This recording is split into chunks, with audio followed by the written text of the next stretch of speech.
It was a chilly autumn evening, and I was home alone, relishing the quiet solitude that came so rarely. I had settled into my favorite armchair in the living room, wrapped in a warm blanket, the glow of the television casting flickering shadows on the walls. The house was silent except for the low murmur of the TV. I had chosen a classic horror movie to match the season, something to get my adrenaline pumping while I sipped on a hot cup of tea. The clock on the mantel showed it was just past 11 p.m. Outside, the wind howled, rattling the windows, but inside I felt snug and safe. The movie had just reached its first chilling climax when I heard a sound that didn't belong, the creak of a door hinge. I froze, the hairs on the back of my neck standing on end. I muted the TV and listened intently. For a moment, there was nothing but the sound of the wind. Then, there it was again, the unmistakable sound of a door slowly opening. It was coming from the basement. My heart began to race. I lived alone, and I knew I had locked the basement door earlier. I tried to tell myself it was just the wind or the house settling, but deep down, I knew better. Gathering my courage, I grabbed the flashlight from the side table and stood up, the blanket falling to the floor. The hallway leading to the basement door was dark, the only light coming from the flickering TV behind me. I moved slowly, my steps cautious and silent. When I reached the basement door, it was ajar, the darkness beyond it seeming to pulse with a life of its own. I took a deep breath and pushed the door fully open, shining the flashlight down the stairs. The beam cut through the darkness, revealing the familiar sight of the basement, an unfinished space filled with old furniture, boxes, and a washer and dryer. Nothing seemed out of place, but the door had definitely been opened by something or someone. I hesitated at the top of the stairs, debating whether to go down or to call the police. But I didn't want to seem paranoid, so I decided to investigate. I started down the stairs, each step creaking under my weight. The air grew colder as I descended, the damp, musty smell of the basement wrapping around me. When I reached the bottom, I swept the flashlight beam across the room, my pulse pounding in my ears. Everything looked normal, but the feeling of being watched was overwhelming. I moved slowly, checking behind the old furniture and boxes, but found nothing. Then, just as I was about to turn back, I heard a faint whisper, so soft I could barely make it out. It seemed to come from the far corner of the basement, where an old wooden door led to a small storage room. The door was slightly ajar, and the whispering seemed to be coming from within. My hands shook as I approached the door. I reached out and pushed it open, the hinges groaning in protest. The storage room was pitch black, the flashlight beam revealing nothing but old shelves lined with dusty jars and cans. The whispering stopped as soon as I opened the door, replaced by an oppressive silence. I was about to close the door and head back upstairs when I noticed something on the floor. Footprints, faint but unmistakable, leading from the storage room to the basement stairs. They were wet, as if someone had walked through water. Panic surged through me, and I turned to run back up the stairs. But as I did, the basement door at the top slammed shut with a deafening bang, plunging me into darkness. I sprinted up the stairs, my flashlight flickering wildly, and tried the door. It was locked. Desperation took over as I pounded on the door, shouting for help, but I knew no one would hear me. I was alone, trapped in the basement with whatever had opened the door. I turned back towards the basement, the flashlight beam shaking in my trembling hand. The oppressive feeling of being watched had returned, stronger than ever. I felt a cold breath on the back of my neck and spun around, shining the light wildly. The beam caught a figure standing at the bottom of the stairs. It was a woman, her face pale and gaunt, her eyes dark and hollow. She wore a tattered dress, and her long, wet hair clung to her face. She stared up at me with an intensity that sent chills down my spine. "Who are you?" I managed to whisper, my voice trembling. She didn't respond. Instead, she slowly raised a hand and pointed towards the storage room. I felt an overwhelming compulsion to follow her gaze, to see what she was pointing at. I moved towards the storage room, my legs feeling like lead. When I reached the room, I noticed something I hadn't seen before. A small, dusty mirror hanging on the wall. The glass was cracked and dirty, but I could see my reflection clearly. And behind me, the woman stood, her eyes locked onto mine through the mirror. I spun around, but the room was empty. The woman was gone. My mind raced, trying to make sense of what was happening.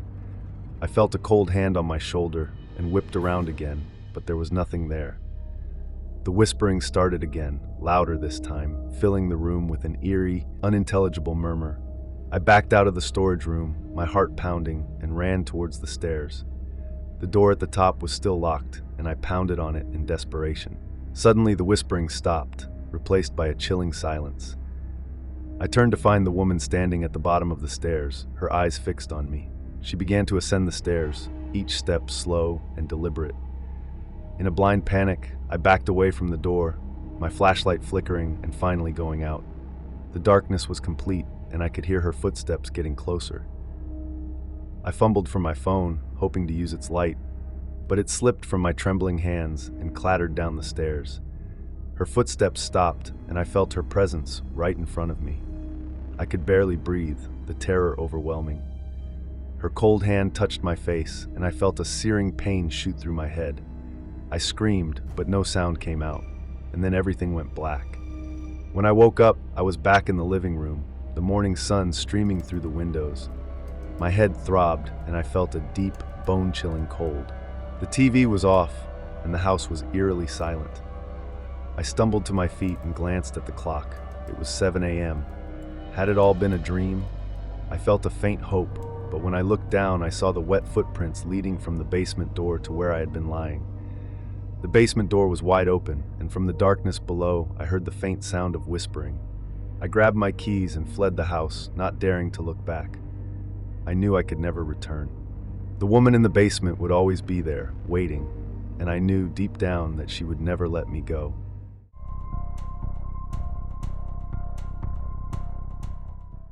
I had always enjoyed the quiet comfort of my home, especially on evenings when I had the place to myself.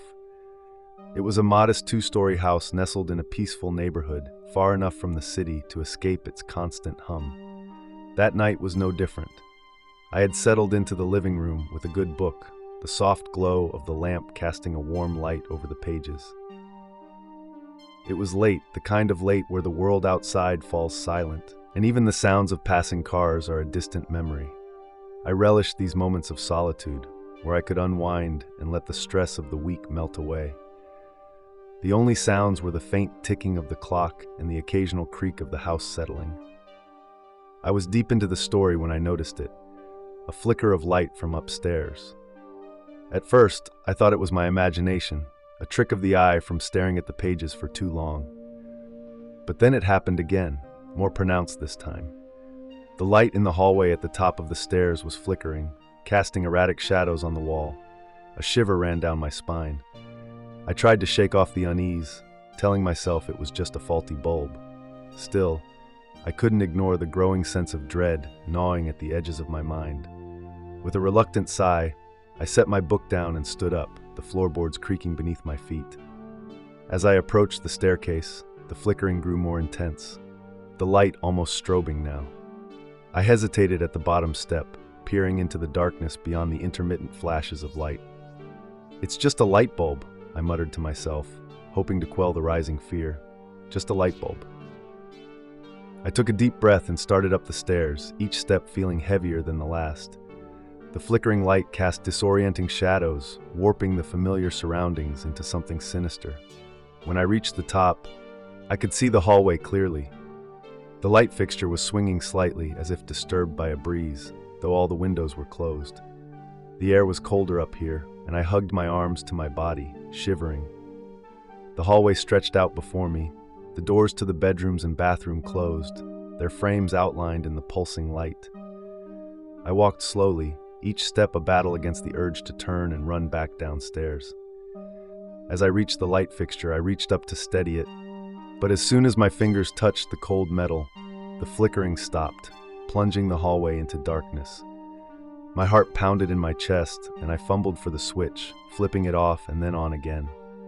The light returned, steady and unwavering, as if nothing had happened. I let out a shaky breath and turned to go back downstairs. That's when I heard it, a soft, almost imperceptible sound like a whisper. I froze, straining to listen. The whispering continued just at the edge of hearing, coming from the end of the hallway. "Hello?" I called out, my voice trembling. The whispering stopped abruptly, replaced by a heavy silence. I took a cautious step forward, then another, my eyes fixed on the door at the end of the hallway. It was the guest bedroom, a room I rarely used. As I reached for the doorknob, the whispering started again, louder this time, more urgent. I felt a cold draft emanating from the room, chilling me to the bone. Summoning all my courage, I turned the knob and pushed the door open. The room was dark, the only light coming from the hallway behind me. I could make out the shape of the bed, the dresser, the old rocking chair in the corner. The whispering was louder now, filling the room, but there was no one there. I stepped inside, my heart racing. The air was freezing, and I could see my breath forming small clouds in front of me. The whispering grew louder, more frantic, but I still couldn't understand the words. It was as if multiple voices were speaking at once, overlapping and intertwining. I moved towards the rocking chair, drawn by an inexplicable compulsion. As I got closer, the whispering reached a fever pitch, and the chair began to rock slowly, creaking with each movement. I reached out a trembling hand, and as soon as my fingers brushed the wood, the whispering stopped. The silence was deafening. I stood there, frozen, staring at the chair, and then, without warning, the door slammed shut behind me. I spun around, my heart leaping into my throat. The room was pitch black now, the hallway light extinguished. I fumbled for the light switch, but my fingers found only cold, smooth wall. Panic set in, and I turned back to the chair, my eyes struggling to adjust to the darkness. I could barely make out its shape, but I could feel a presence, something cold and malevolent, watching me. The whispering started again, right next to my ear. I spun around, but there was no one there. I backed up, stumbling over the edge of the rug, and fell to the floor. The whispering was all around me now, voices overlapping, growing louder and louder until it was a cacophony of sound. I clapped my hands over my ears, trying to block out the noise, but it was inside my head, relentless and unyielding. I crawled towards the door, desperate to escape, but it wouldn't budge. The room grew colder, and I could feel something closing in on me, pressing against me from all sides. I screamed, the sound swallowed by the whispering, and then, just as suddenly as it had started, the noise stopped. The room was silent, the air still and heavy. I lay on the floor, gasping for breath, my body trembling. After what felt like an eternity, I gathered the strength to stand. I reached for the door again, and this time it opened easily. I stumbled into the hallway, my heart still racing, and ran down the stairs, not stopping until I was back in the living room. The lamp by the couch was still on, casting a warm, comforting light. I collapsed onto the couch, pulling the blanket around me, and tried to calm my racing heart. I glanced at the clock. It was just past midnight. I knew I couldn't stay in the house. Whatever had happened upstairs, whatever presence had been in that room, I couldn't face it again. I grabbed my keys and my phone and fled the house, not bothering to lock the door behind me. I drove to a friend's house, my hands shaking on the steering wheel. I didn't look back, didn't stop until I was safely inside their warm, well-lit home. I tried to explain what had happened, but the words caught in my throat, and I could only shake my head, tears streaming down my face. That night, I slept fitfully, plagued by nightmares of whispering voices and dark, cold rooms. When I woke in the morning, I knew I couldn't go back to the house. I called a moving company and arranged to have my things packed and put into storage. I never returned to that house. Whatever had haunted it, whatever had whispered to me in the darkness, I left it behind. But sometimes, late at night, when I'm alone in my new apartment, I hear the faintest whispering just at the edge of hearing. And I wonder if I ever truly escaped.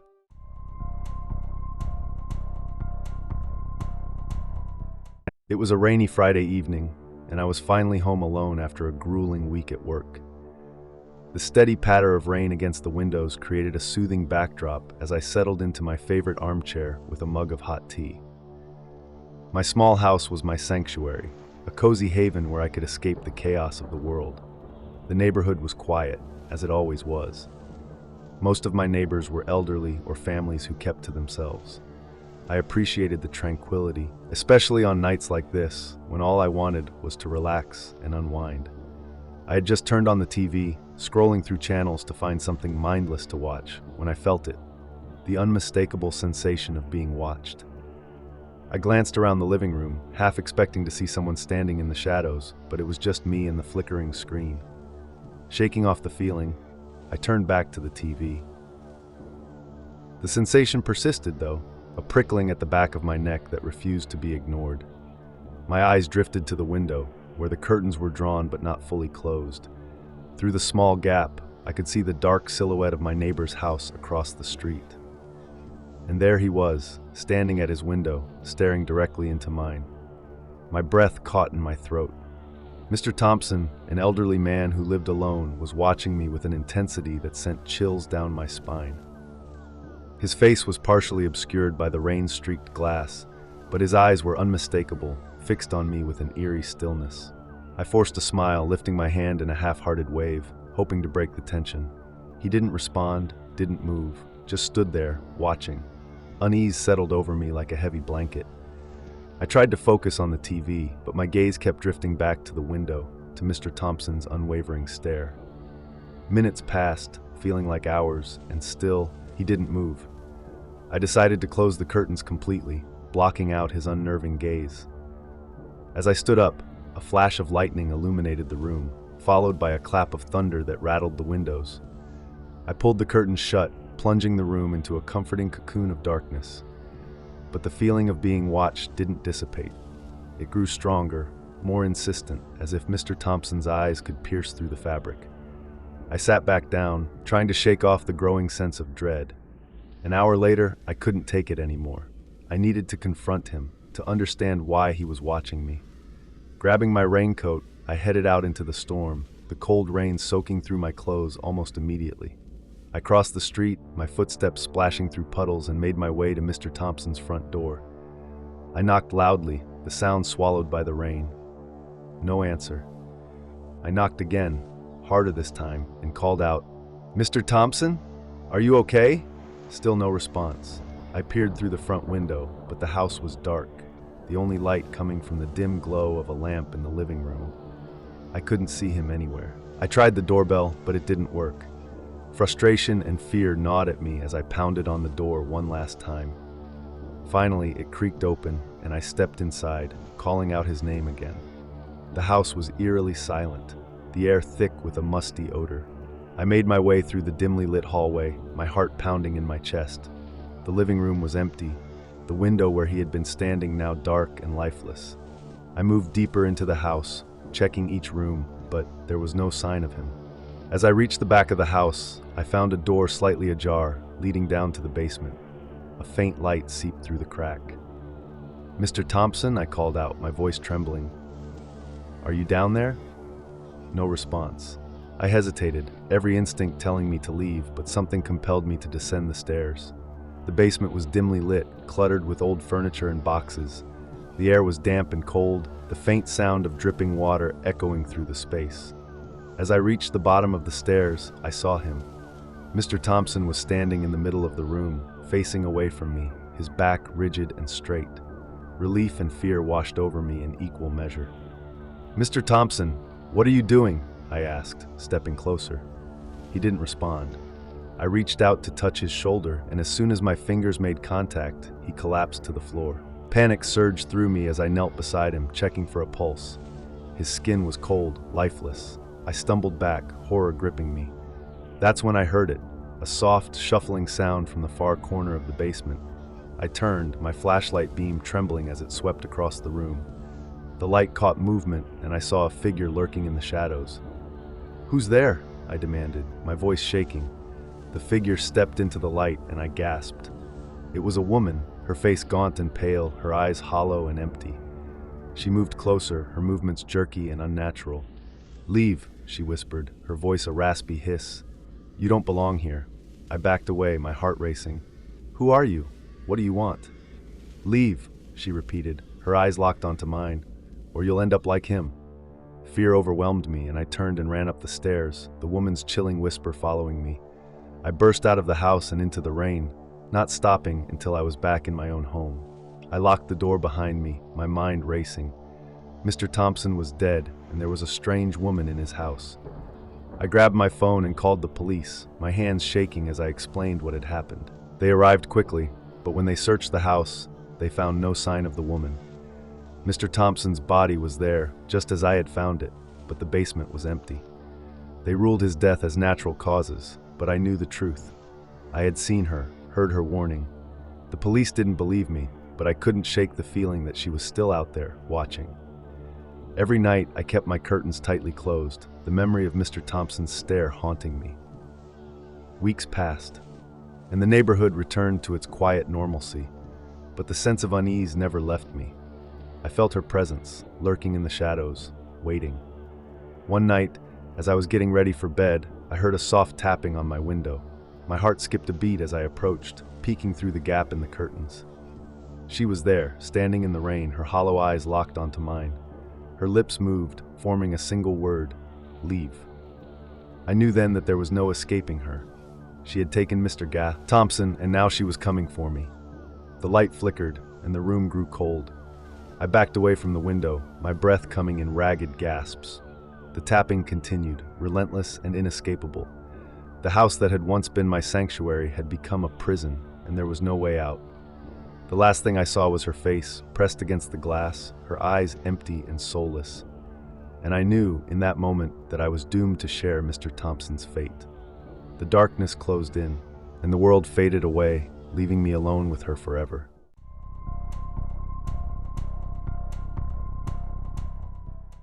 I had always enjoyed the solitude of my small house, tucked away at the end of a quiet cul-de-sac.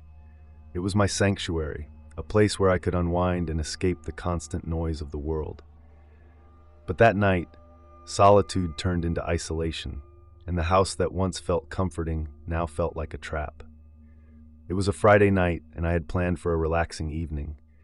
I had made a simple dinner, watched a movie, and was now curled up on the couch with a book. The only sounds were the soft hum of the refrigerator and the occasional creak of the house settling. The wind outside picked up, howling through the trees and rattling the windows. I glanced at the clock. It was nearly midnight. The storm that had been predicted was finally making its presence known. I shivered and pulled the blanket tighter around me, trying to focus on my book. Then I heard it, a loud, deliberate knock on the front door. It was so unexpected that I froze, my heart skipping a beat. Who would be knocking at this hour? I waited, hoping I had imagined it, but the knock came again, louder this time, more insistent. Slowly I got up from the couch, my mind racing with possibilities. Maybe it was a neighbor in need of help, or perhaps someone stranded by the storm. I approached the door cautiously, peering through the peephole. The porch light cast a dim glow, but there was no one there. "Hello?" I called out, my voice wavering. There was no response, only the sound of the wind and rain pounding against the house. I waited a moment longer, then reluctantly turned the deadbolt and opened the door a crack.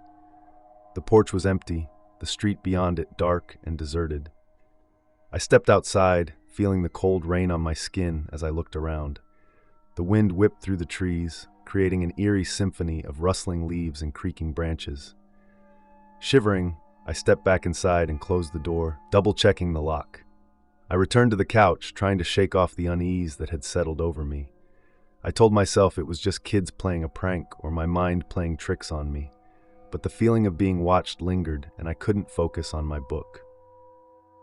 A few minutes later, the knock came again, more urgent this time. My heart pounded as I approached the door, my hands trembling. I checked the peephole once more, but saw nothing. This time, I didn't open the door. "Who's there?" I shouted, my voice echoing through the empty house. There was no answer, but I heard a faint shuffling noise, like someone moving just out of sight. I backed away from the door, my mind racing. I grabbed my phone and called the police, explaining the situation in a hushed, frantic whisper. They assured me an officer would be on the way and told me to stay inside. I sat on the couch, clutching my phone like a lifeline, my eyes fixed on the front door. The minutes stretched into an eternity, and the storm outside grew fiercer. The wind howled, and the rain hammered against the windows. Suddenly, the power went out, plunging the house into darkness. I fumbled for the flashlight I kept in the drawer, the beam slicing through the blackness. The silence was deafening, broken only by the relentless pounding of the rain. I heard a noise behind me, a soft, almost imperceptible creak. I spun around, the flashlight beam dancing across the walls, The house was empty, but the feeling of being watched was stronger than ever. I moved cautiously, checking each room, my heart racing. As I entered the hallway, I saw it, a shadowy figure standing at the end, barely visible in the dim light.